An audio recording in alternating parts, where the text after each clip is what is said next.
Φίλες και φίλοι, σας ευχαριστώ όλους. Θέλω να ευχαριστήσω καταρχάς τον Αλέκο τον Χρυσό, που με την πρωτοβουλία του άνοιξε μια νέα φάση για την αναγέννηση και έδειξε ότι υπάρχουν πολιτικά στελέχη που πιστεύουν στην ανανέωση και συμβάλλουν έμπρακτα σε αυτά. Σε μια συνεδρία είχα πει ότι δυστυχώς στην πολιτική ζωή του τόπου κάποιοι αποποιούνται των θέσεων και των ρόλων τους, είτε όταν μαυρίζονται, είτε όταν τους παίρνουν τέσσερις. Ευτυχώς υπάρχουν άνθρωποι, υπάρχουν πολιτικοί, οι οποίοι δείχνουν με τη στάση τους ότι έχουν τη δύναμη να ανοίγουν τον δρόμο και σε νέες φουρνιές. Θέλω να ευχαριστήσω τα στελέχη που με πρότειναν, στελέχη από τα οποία θα μπορούσαν να είναι οι ίδιοι υποψηφοί, και θεωρώ πολύ σημαντικό, όσον ξέρω ότι την πραγματικότητα του Κερατσινίου που βιώνω την τελευταία 20 ετία, ότι είναι η πρώτη φορά που 2,5 χρόνια πριν τις εκλογές φαίνεται να υπάρχει μια ψύχνοια, μια ομοθυμία γύρω από ένα πρόσωπο. Οι Κερατσινιώτες περισσότερο έχουμε συνηθίσει να υπάρχουν 3, 4, 5 που βρισκόμασταν σε μια μόνιμη φαγούρα, στο πω ευγενικά, και τελικά συνήθως το αποτέλεσμα ήταν να χάνουμε.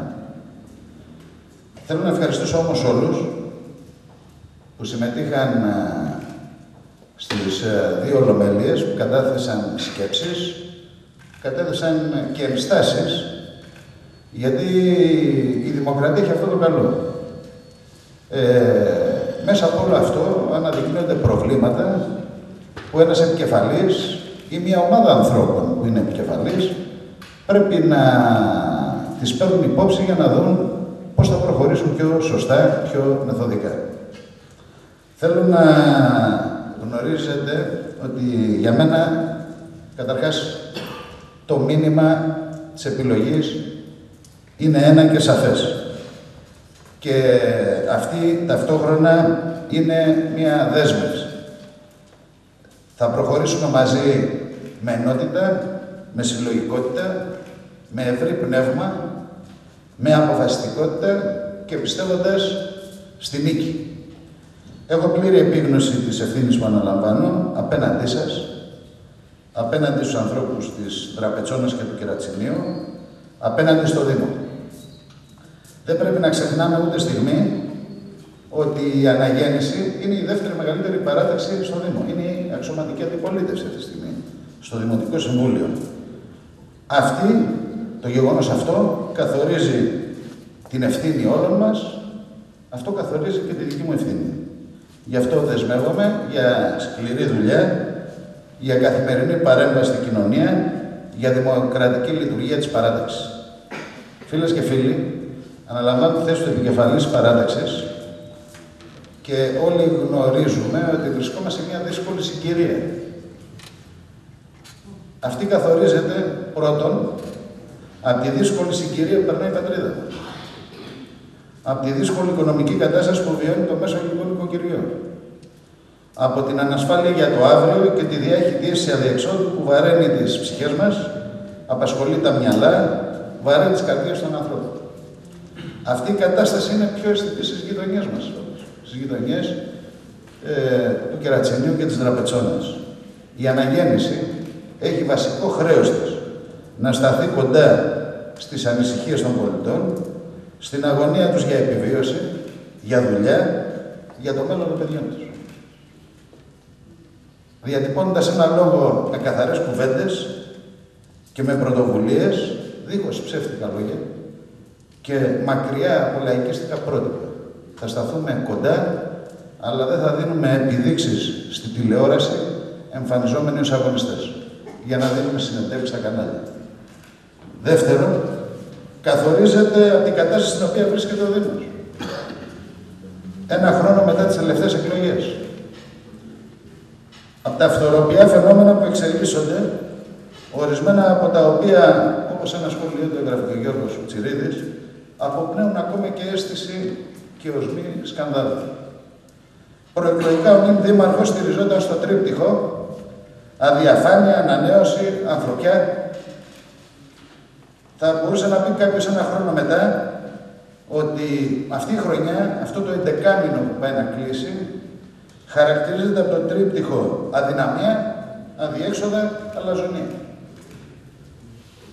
Προεκλογικά σε μια σύσκεψη που με είχαν καλέσει φίλοι, είχα πει ότι είναι άλλο να διοικείς στο Δήμο και άλλο το γκισέ ενός φαρμακείου. Κάποιος μου είπε ότι είναι σκληρή κουβέντα. Προεκλογικά λέγονται διάφορα. Είμαι πολύ στεναχωρημένος ότι δυστυχώς αυτή η κουβέντα βγήκε περίπου αληθινή. Αυτή η αντίληψη, σε συνδυασμό με την αλαζονία, σε συνδυασμό με την κόφευση απέναντι σε κάθε πρόταση, έχει οδηγήσει το Δήμο σε καχυεξία, σε πρόωρα οικονομικά αδιέξοδα, σε πλήρη αδυναμία. Λειτουργίες. Όσο δεν αντιμετωπίζει προβλήματα, τόσο κλείνεται σε ένα στενό κύκλο ανθρώπων, ο ίδιος, ο Γενικός Γραμματέας, μια σειρά άνθρωποι, αποσπόμενοι ακόμα και από τη δημοτική τους ομάδα, ακόμα και από την παράταξή τους. Θέλω να σταθώ σε ορισμένα πράγματα, αν και ο Γιώργος σε ένα σημείο μέτω στο blog λέει δημοσιογραφικές πληροφορίες λένε ότι ο Ζούμπης θα μιλήσει σύντομα. Θα προσπαθήσω. Πρώτον, μιλάω για αλαζονία και θεωρώ χρέος μου ένα χρόνο μετά να κάνουμε μια αποτίμηση του τι συμβαίνει. Και για μας που το ζούμε από τα μέσα στα Δημοτική Σύμβουλη, αλλά και πώς επιδράει αυτό στην πόλη.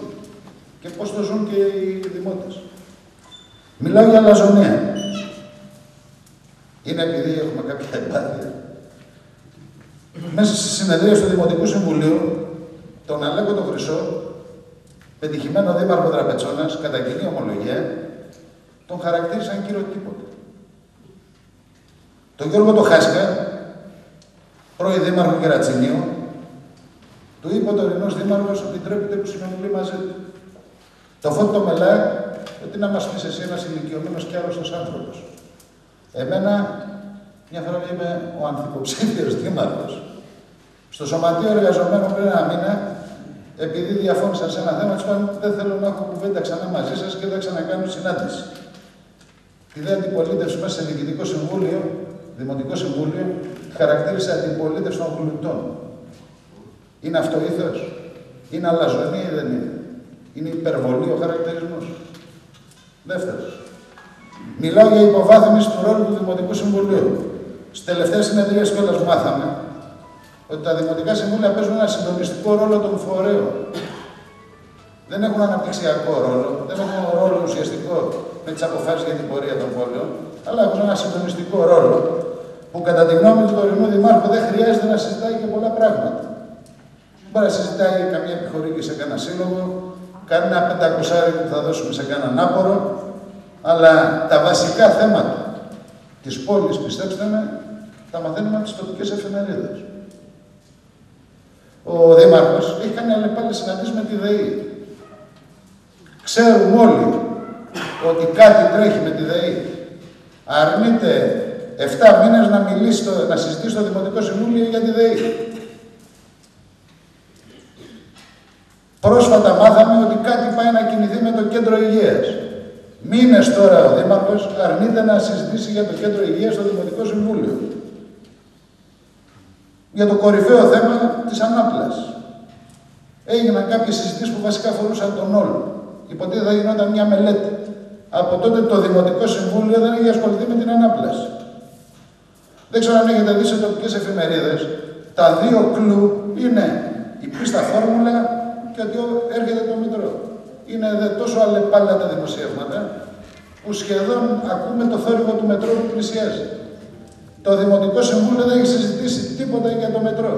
Και τη συζήτηση που έκανε ο Δήμαρχος με τη διοίκηση. Δεν έχει συζητήσει τίποτα για την πίστα φόρμουλα ως πρόταση. Αν συμφωνεί το Συμβούλιο, αν έχει κάποια παρατήρηση. Το Δημοτικό Συμβούλιο υποβαθμίζεται, δεν συζητάει τα σοβαρά θέματα και η μόνιμη απάντηση του Δημάρχου είναι ότι θα συζητηθούν όταν οριμάσουν. Πότε θα οριμάσουν? Είναι όρημα όταν βγαίνουν δημοσιεύματα στο τοπικό τύπο και δεν είναι όρημα να τα συζητήσει στο Συμβούλιο? Είναι όρημα όταν για την πίστα φόρμουλα σε συνεργασία με μελετητές και εταιρείες δίνει συνέντευξη τύπου, στην οποία δεν έχουν καλεστεί καν οι δημοτικοί σύμβουλοι και δεν είναι όριμο να τα συζητήσει το Δημοτικό Συμβούλιο. Πότε είναι όριμο? Όπως με το Lidl, που ανεξάρτητα από τις απόψεις που είχε καθένας, κάναμε συνεδρίαση, παρουσία φουσκωτών για πρώτη φορά στην ιστορία της πόλης. Είναι ντροπή για το Δημοτικό Συμβούλιο Κερατσινίου Δραπετσόνας και ο ίδιος παραδεχόταν ότι οι συζητήσεις με την εταιρεία είχαν ξεκινήσει από πέρυσι τον Νοέμβρη, ενώ ακόμα καλά δεν είχε βγει δήμαρχος.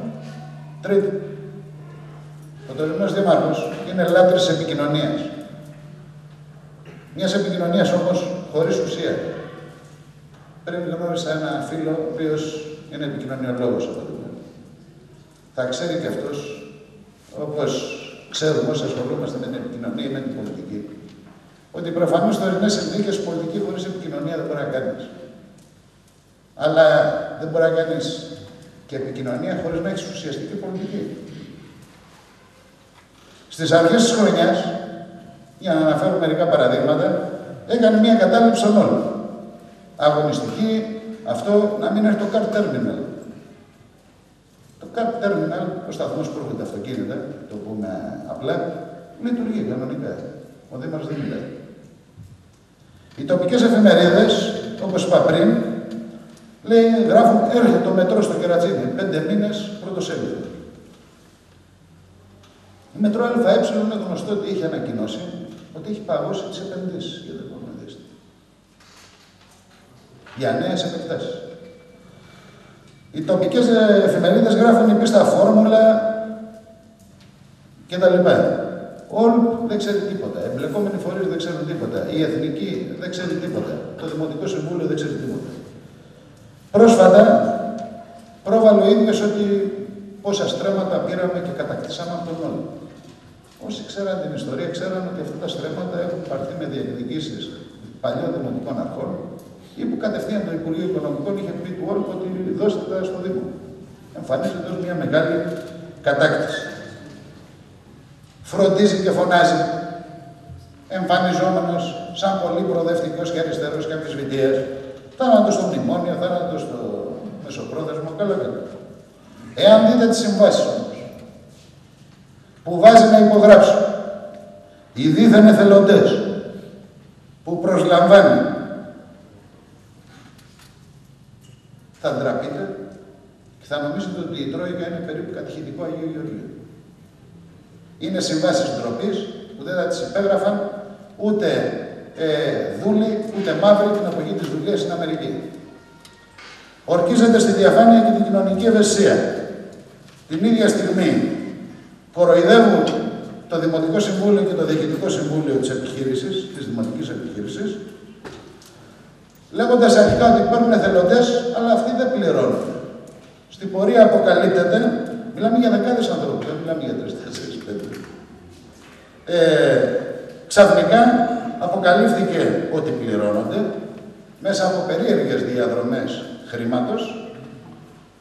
Η υπόθεση αυτή είναι στον εισαγγελέα και κανείς δεν έχει απαντήσει με ποια κριτήρια τους πήρε, με ποια απόφαση τους πήρε, ποιο όργανο πήρε αυτές τις αποφάσεις και ποια είναι η ευαισθησία της Δημοτικής Αρχής και του Δημάρχου απέναντι στους εκατοντάδες χιλιάδες ανέργους της πόλης, όταν οι διορισμοί αυτών των ανθρώπων γίνονται περίπου στον δρόμο, έλα και εσύ εθελοντής και πήγαινε και καθάριζε την τάδε πλατεία. Και πήγαινε και εκεί να υπογράψει και μια σύμβαση σαν και αυτή που σας είπα πριν.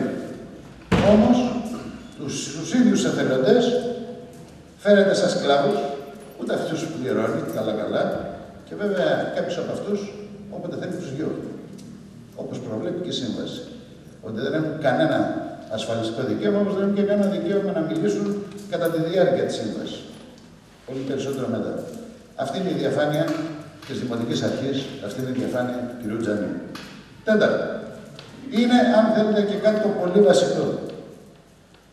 Ανέφερα πριν ότι υπάρχει μια ορατή αδυναμία και αναποτελεσματικότητα αυτής της δημοτικής. Θα μπορούσε κάποιος να πει ότι ζούμε σε δύσκολες εποχές. Μια δημοτική αρχή δεν μπορεί να υποσχεθεί πετάγματα, μεγάλα πράγματα. Μια δημοτική αρχή, φαντάζομαι όμως σοβαρή, μπορεί να πει ότι εγώ μπορώ να διοικήσω με αποτελεσματικότητα. με μεθοδικότητα, με σοβαρότητα, με ευθύνη απέναντι στους πολίτες. Είναι κοινό μυστικό ότι η καθαριότητα στην πόλη έχει επιδεινωθεί παρά τις προσπάθειες των εργαζομένων. Στη Δραπετσόνα υπάρχει μια μόνιμη. Εγώ στην αρχή νόμιζα ότι ήταν ιδίωμα κάποιων φίλων από τη Δραπετσόνα.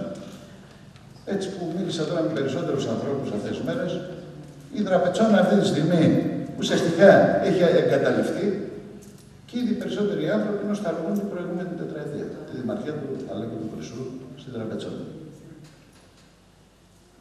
Μου έλεγε ένας φίλος το γραφείο του Δημάρχου, το οποίο έχει μια ιστορικότητα, έχει μετατραπεί σε γραφεία πολεοδομίας, αλλά και η πόλη γενικά έχει εγκαταλειφθεί από αυτό που είχε συνηθίσει να έχει ως κεκτημένο. Στα σχολεία υπάρχουν δεκάδες προβλήματα. Θα σας πω ένα. Επειδή πολλές φορές ακούγεται ότι η πολιτεία δεν έχει δώσει λεφτά στα σχολεία και τα σχολεία πώς θα βάλουν πετρέλαιο και αυτά. Η δόση που είχε δώσει το κράτος, συν τα χρήματα που είχαν τα ταμεία των σχολικών επιτροπών των σχολείων, η σούμα τους ήταν 450.000. Έμαθα ότι ήρθε και η καινούργια δόση. Αυτά κάποια στιγμή μαζεύτηκαν.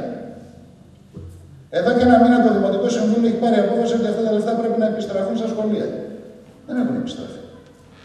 Και ξέρετε, είναι εύκολο ένας δήμαρχος, άμα πηγαίνει ένας διευθυντής σχολείου, δεν έχουν πετρέλαιο, δεν έχουν λεφτά, δεν έχουν αυτό. Αυτά είναι τα λεφτά που δεν έρχονται από την πολιτεία. 450.000 μαζεύτηκαν. Στα ΚΑΠΗ υπάρχει μια διάχυτη τρίτη. Νίκια δεν έχουν πληρωθεί. Υπάρχει ΚΑΠΗ που κινδυνεύει αυτή τη στιγμή με έξωση. Η δημοτική επιχείρηση κινδυνεύει με κλείσιμο. Δεκάδες εργαζόμενοι της δημοτικής επιχείρησης έχουν να πληρωθούν από τον Ιούλιο. Και κανείς δεν παίρνει ευθύνη να τους πει έστω ένα χρονοδιάγραμμα. Πράγματι, μπορεί μια επιχείρηση να έχει μια δυσκολία. Κανείς δεν παίρνει ευθύνη να τους πει για το μέλλον της επιχείρησης. Κανείς δεν παίρνει ευθύνη να τους πει πότε θα πληρωθούν ή μέχρι πότε θα πληρωθούν. Ενώ είναι σε πλήρη αδυναμία να φτιάξουν ακόμα και ένα οργανισμό και ένα διετές πρόγραμμα της επιχείρησης που είναι προαπαιτούμενα με τον νόμο για τη λειτουργία τους και τα ετοιμάζουν τόσο πρόχειρα που τα στέλνουν και τους τα γυρνάνε ως άκυρα. Ως απορριπταία που θέλουν να ξαναφτιάξουν. Τα καλλιτεχνικά τμήματα και οι αθλητικές ακαδημίες που αθροιστικά συμμετείχαν περίπου 4.000 παιδιά ξεκίνησαν την προηγούμενη εβδομάδα όταν επί όλων των δημοτικών αρχών, τουλάχιστον για το Κερατσίνη που ξέρω, και του Σαράφου που έχω ζήσει, και του Χάσκα και του Μελά, απέναντι στον οποίο ήμουν αντιπολίτευση, γίνονταν ένας αγώνας δρόμου να ξεκινήσουν αρχές στις 8. Αγώνας δρόμου. Να διαλέξουν τους καθηγητές, να έχουν οι προκηρύξεις, να ετοιμαστούν οι χώροι μέσα στο καλοκαίρι, να ξεκινήσουν αρχές Οκτώβρη.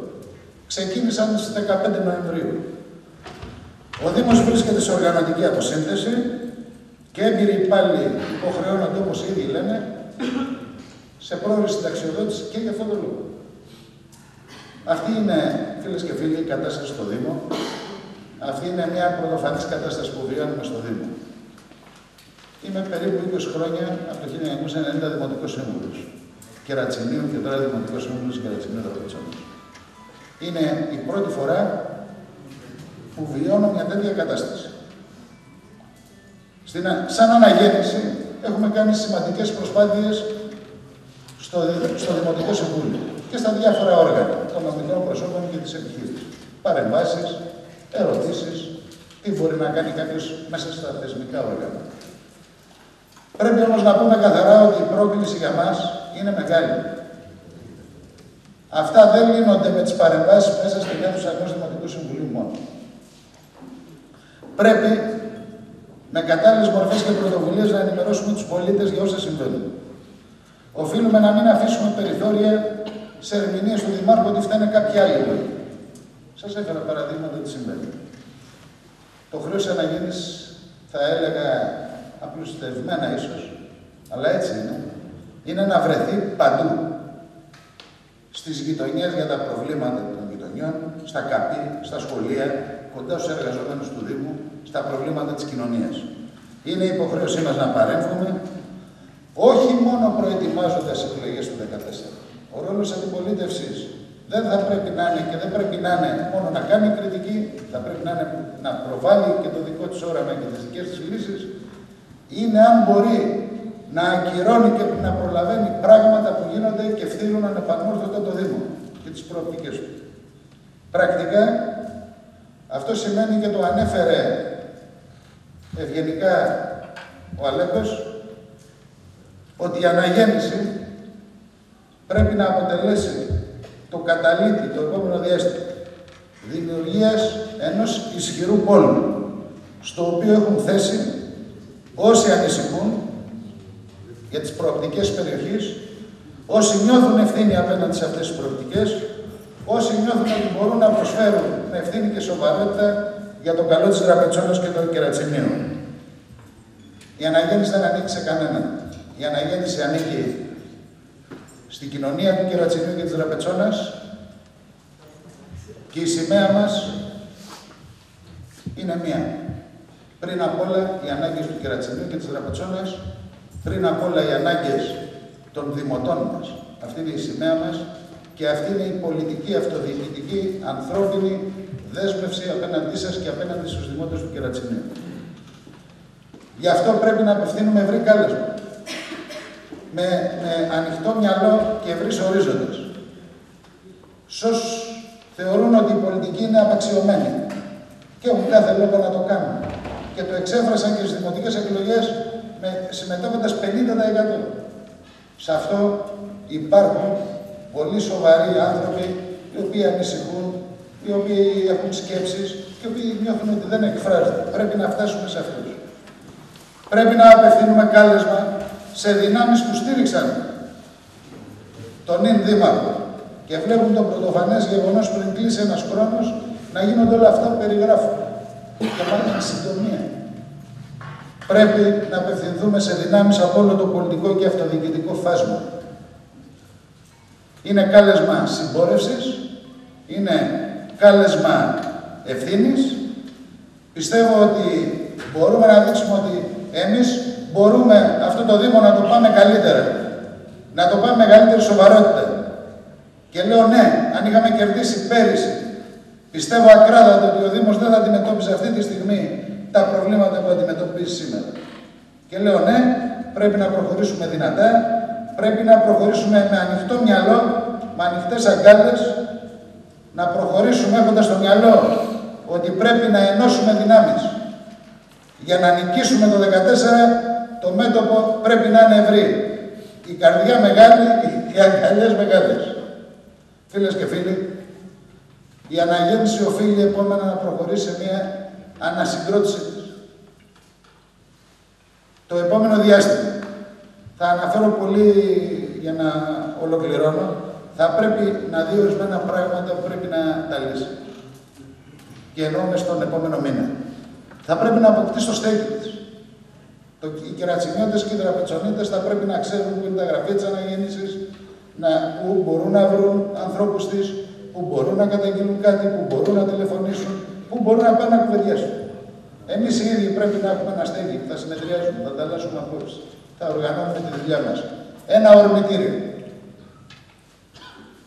Μέχρι το πρώτο 15ήμερο του Δεκέμβρη θα πρέπει να βγει το πρώτο τεύχος της εφημερίδας της αναγέννησης, η οποία έχει να γράψει πολλά, θέλει επιλογή και με την οποία και μπροστά στις γιορτές θα μπορούμε να βρεθούμε κοντά στους δημότες, να τους πούμε χρόνια πολλά, να τους ενημερώσουμε για τα πράγματα που γίνονται στο Δήμο, να ανοίξουμε ένα διάλογο.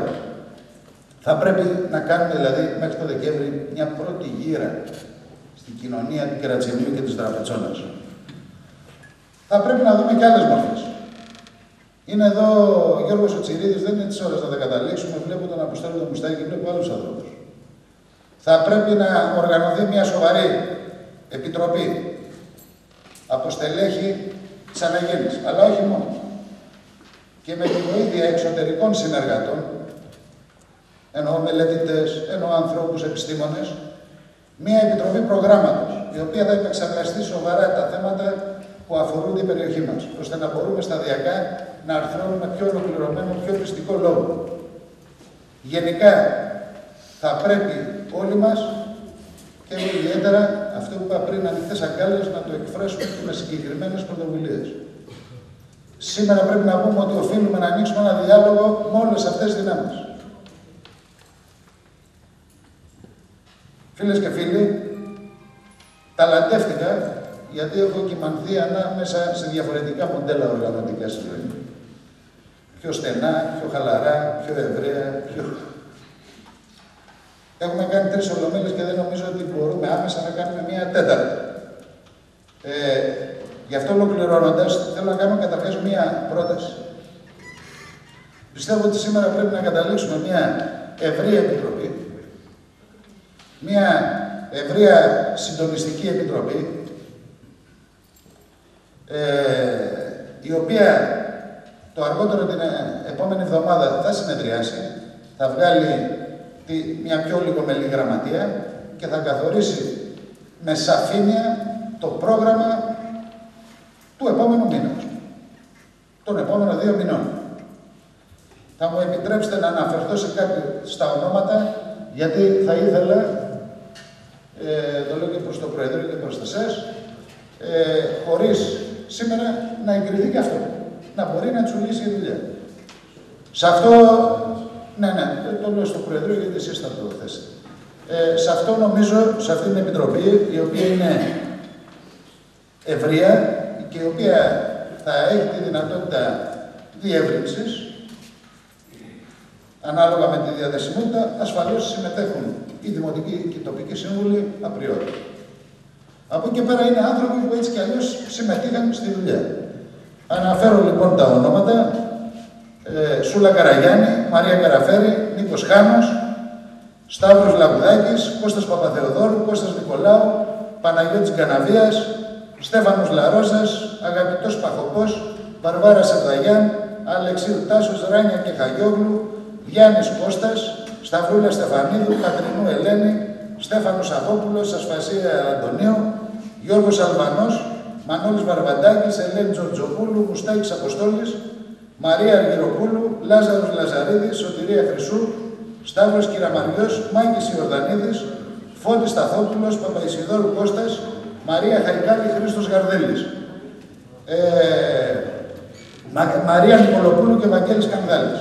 Αυτή θα είναι, σε εισαγωγικά, η κεντρική μας επιτροπή, αυτή που θα συνεδριάσει στην επόμενη εβδομάδα να δει το πρόγραμμα, ώστε να καθορίσουμε και τα επόμενα πρακτικά βήματα που θα κάνουμε. Φίλες και φίλοι, νομίζω αρκετά σας κούρασα. Ήθελα να σας πω κάποιες βασικές μου σκέψεις. Νέα ονόματα σε αυτά γίνονται δεκτά, εκ των προτέρων το λέω. Όχι, δεν δεχόμαστε. Λοιπόν, ας τελειώσω εδώ λέγοντας το εξής απλό. Έχουμε μπροστά μας ένα μεγάλο δρόμο, 2,5 χρόνια. Ένα δρόμο δύσκολο, σε δύσκολες συνθήκες, σε δύσκολες ευκαιρίες. Ένα δρόμο που νομίζω ότι όλοι εμείς και άλλοι πολλοί μπορούμε να τον περπατήσουμε. Είναι ένας δρόμος προσφοράς στην κοινωνία της περιοχής μας. Είναι ένας δρόμος ευθύνης και είναι ένας δρόμος που είμαι σίγουρος ότι θα οδηγήσει στη νίκη. Σας ευχαριστώ πολύ.